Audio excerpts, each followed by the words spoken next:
ইতিমধ্যে আপনারা জেনেছেন যে বাংলাদেশের সর্বোচ্চ আদালত সুপ্রিম কোর্টের আপিল বিভাগ হাইকোর্ট বিভাগ যে রায়টি দিয়েছিল, অর্থাৎ সারা দেশে সর্বশেষ পর্যায়ে নিয়োগপ্রাপ্ত 6,531 জন শিক্ষক, তাদের নিয়োগটাকে আপনি বলতে পারেন তাদের সমস্ত নিয়োগের কমপ্লিট হয়েছিল, শুধুমাত্র তাদের যোগদান করাটা বাকি ছিল। এমন একটি পর্যায়ে ওই পরীক্ষায় অংশগ্রহণকারী 154 জন ব্যক্তি শুধুমাত্র কোটা পুনর্বিন্যাস কিংবা বিন্যাসের বিষয়টাকে সামনে নিয়ে এসে হাইকোর্টে রিট পিটিশন দায়ের করে।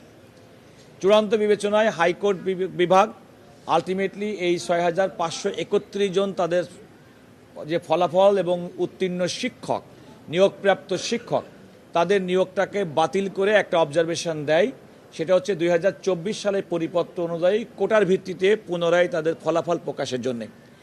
তার বিরুদ্ধে সরকারের পক্ষ থেকে প্রাথমিক এবং গণশিক্ষা অধিদপ্তর এবং সংক্ষুব্ধ শিক্ষার্থীদের পক্ষ থেকে আরও বেশ কয়েকটি লিভ পিটিশন আমরা সুপ্রিম কোর্টে আপিল বিভাগে করি। আমরা আদালতকে প্রাথমিকভাবে যে কথাটি বলেছি সেটি হচ্ছে 2019 সালে যে নিয়োগের যে নীতিমালা, সেই নীতিমালা অনুযায়ী ইতিমধ্যেই বিভিন্ন জায়গায় সারা দেশে নিয়োগ হয়ে গেছে। সুতরাং যেহেতু এই নিয়োগটা একটি চলমান প্রক্রিয়া, সুতরাং তারা এই বিধিমালা অনুযায়ী, এই নীতিমালা অনুযায়ী তাদের নিয়োগ পরিচালিত হবে।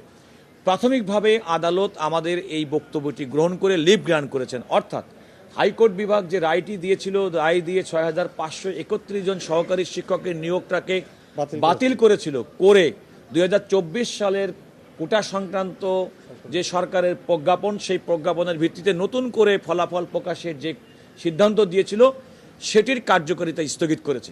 এর ফলে এই 6,531 জন শিক্ষক যারা চূড়ান্তভাবে নির্বাচিত হয়েছিলেন এবং যারা যোগদানের অপেক্ষায় ছিলেন, তাদের যোগদানের ক্ষেত্রে আর কোনো আইনগত বাধা রইল না। প্রাথমিক তৃতীয় ধাপের সুপারিশপ্রাপ্ত একজন শিক্ষিকা, সর্বপ্রথম আমি মহান রাব্বুল আলামিনের কাছে কৃতজ্ঞতা প্রকাশ করছি। আজকে রমজানের দ্বিতীয়তম দিনে আমাদের জন্য যে রহমত তিনি নাজিল করেছেন তার শুকরিয়া জ্ঞাপন করছি, আলহামদুলিল্লাহ। এরপরে আমি জাতির কাছে, রাষ্ট্রের সবার কাছে আমরা ক্ষমা চেয়ে নিচ্ছি। আমরা কৃতজ্ঞতা প্রকাশ করতেছি। অনাকাঙ্ক্ষিত কিছু ঘটনা ঘটে গেছে। আসলে মানুষ মাত্রই আবেগপ্রবণ, আমরা আমাদের আবেগকে সংযত করতে পারিনি হয়তো, সেজন্য আমরা পুরো রাষ্ট্রের কাছে আমরা ক্ষমা প্রার্থী, আমরা ক্ষমা চাচ্ছি। আমরা জাতি গড়ার কারিগর। আমরা আপনাদের সবার কাছে সাংবাদিক ভাইদের মাধ্যমে আমরা একটা প্রতিশ্রুতি দিচ্ছি, আমরাই আগামী ভবিষ্যতে আমরা যে জাতি গড়ার কারিগর সেটা স্পষ্টভাবে প্রমাণ করে আপনাদেরকে দেখাবো ইনশাআল্লাহ। আপনারা জানেন যে 6,531 জনের যোগদানের কোনো বাধা নাই, এরকম একটি রায় আমরা পেয়েছি, যে রায়ে আমরা সন্তুষ্ট এবং আমরা বিচার বিভাগকে এবং পুরো বিচার বিভাগের যারা কলাকুশলী ছিল তাদের প্রতি কৃতজ্ঞ। এই বিজয় আসলে 6,531 জন শুধু শিক্ষকই না, 6,531 জনের যে পরিবার সবারই বিজয়, সুতরাং পুরো রাষ্ট্রের বিজয়।